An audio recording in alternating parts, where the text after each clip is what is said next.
Rubrika remia verslo ir švietimo organizacijų bendradarbiavimo programa Akademija @Kauno tiltai.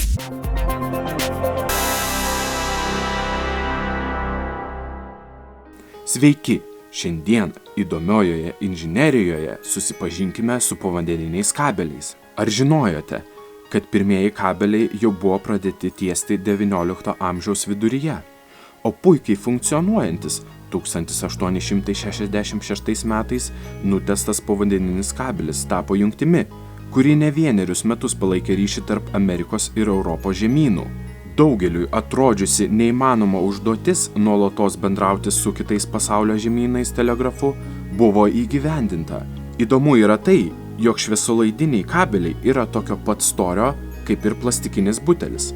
Tačiau šviesolaidžių gijomis informacija keliauja net 200 000 km per sekundę greičiu.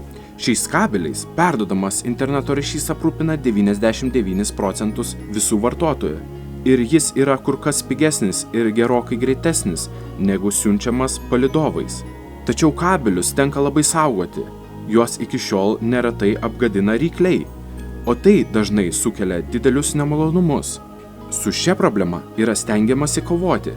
Kabeliai apsukami kevlaru, o tai yra puikiai prevencinė priemonė, norint apsaugoti nuo povandeninių jūros gyventojų.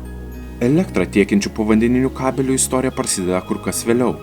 Pirmieji povandeniniai elektros kabeliai atsirado po Antrojo pasaulinio karo, o jų pirminė paskirtis buvo elektros energiją aprūpinti netoli kranto esančius objektus. Jie buvo tiesiami keliasdešimties kilometrų atstumu, kad elektra aprūpintų naftos gavybos platformas. Vienas povandeninis kabelis slepiasi ir Lietuvos krantus skalaujančioje Baltijos jūros dalyje. Tai Nord-Balt kabelis, jungiantis Lietuvą su Švedija. Ši elektros jungtis tai pirmas tokio pobūdžio inžinerinis iššūkis mūsų šaliai.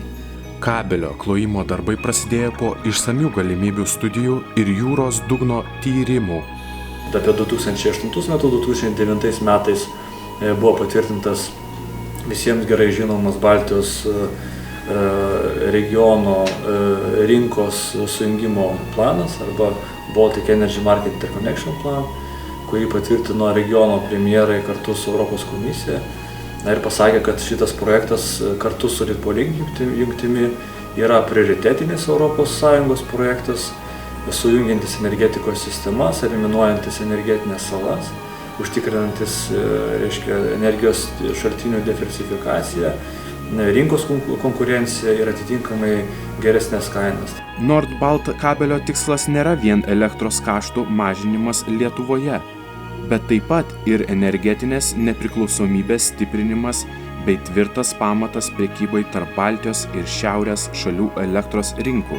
Didmeninė energijos kainai lyginant su 15 metais tai apie 5% žemesnė tapo 16 metais, lyginant su 14 metais apie 22-23%, tai tikrai poveikis yra labai teigiamas ir geras. Dėl atsipirkimo buvo skaičiuojama, kad jeigu teigiamas poveikis būtų apie 7% kainos žemėjimas, tai apie 90 milijonų būtų naudos bendrai per abi jungtis Litpoliink ir Nord-Balt. Atsipirkimas, matot, gan greitai gaunasi, ten diversifikuoti yra energijos šaltiniai, patikimumas, reiškia taip pat nepriklausomumas tame tarpe nuo šaltinių iš trečiųjų šalių, pavyzdžiui, iš rytų kaimynų. Tai kitaip tariant, tai nėra tik tai komercinis privalumas visai ekonomikai, bet tame tarpe ir energijos tiekimo saugumo.